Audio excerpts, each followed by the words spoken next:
வலிகள், துயரங்கள், துன்பங்கள், அழுத்தங்கள், அவமானங்கள், கேவலங்கள், நிர்வாணங்கள் மத்தியிலையும் நிறைவேற்றினார். ஆண்டவரோடு நீங்கள் பண்ணுகிற ஒரு ஜபமும் அற்பமாக இருக்கக்கூடாது. சொன்ன வார்த்தையை சிலுவையில் கூட ஆண்டவர் மாறல. நம்ம கொஞ்சம் கஷ்டம் தானே என்ன பண்ணிடுறோம், மாறிடுறோம். நாராக கிழிக்கிறாங்க.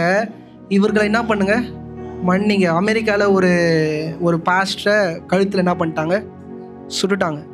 மனைவி வராங்க. மனைவி வந்து உட்காந்து முதல்ல ஃபுல்ஃபீல்டில் நின்று அழகாக சொல்கிறாங்க, I forgive him.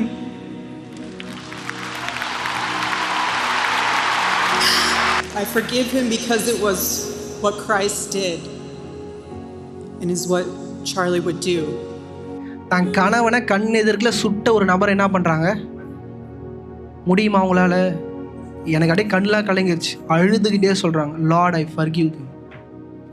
அவன் என்னன்னு தெரியாமல் பண்ணிட்டான், அவனை மன்னியும்ன்றாங்க. அது நமக்குள்ளே இருக்குதாங்க. உம்முடைய சித்தத்தை நான் செய்வாண்டவர். இந்த ஞானசானம் எடுத்துட்டு இதை யாருமே நம்ம பண்ண மாட்டோம். நான் சொல்கிறது புரியுதா?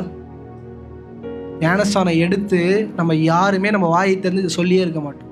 இன்னைக்கு யார் என்னுடைய சகோதரன் தேவனாகிய கர்த்தர் சொல்லும் போது என்ன சொல்கிறாரு, பிதாவுடைய சித்தத்தை யார் செய்கிறாங்களோ அவங்க தான் என்னோட. இன்னைக்கு ஜபத்தில் அவர் என்ன பண்ணாருன்றதை நீங்கள் புரிஞ்சுக்கணுன்னா, ஞானஸ்தானம் எடுத்து முடிச்சுட்டு, ஆண்டவரே இதுக்கப்புறம் என்னோட குடும்பம் இருக்கட்டும், என் வேலை இருக்கட்டும், என் தொழில் இருக்கட்டும், உங்களுடைய சித்தத்தை நான் என்ன பண்ணுவேன். இன்றைக்கி வெறும் வசனத்தை வச்சுக்கிட்டு நல்லா எங்கள் சபைக்குள்ளே நல்லா போதிப்பாங்க, என் சபைக்குள்ளே வசனம் இருக்குது, வசனத்தை வச்சு ஒன்றுமே பண்ண முடியாதுங்க. வசனத்தை உங்கள் வாழ்க்கையில் நீங்கள் அலோவ் பண்ணாதான் ஆவியானவர் உங்களுக்குள்ளே என்ன பண்ணுவார், வாசம் செய்வார். நான் ஜெபம் பண்ணுங்கன்னு நான் சொல்லுவேன் தான் முடியும்.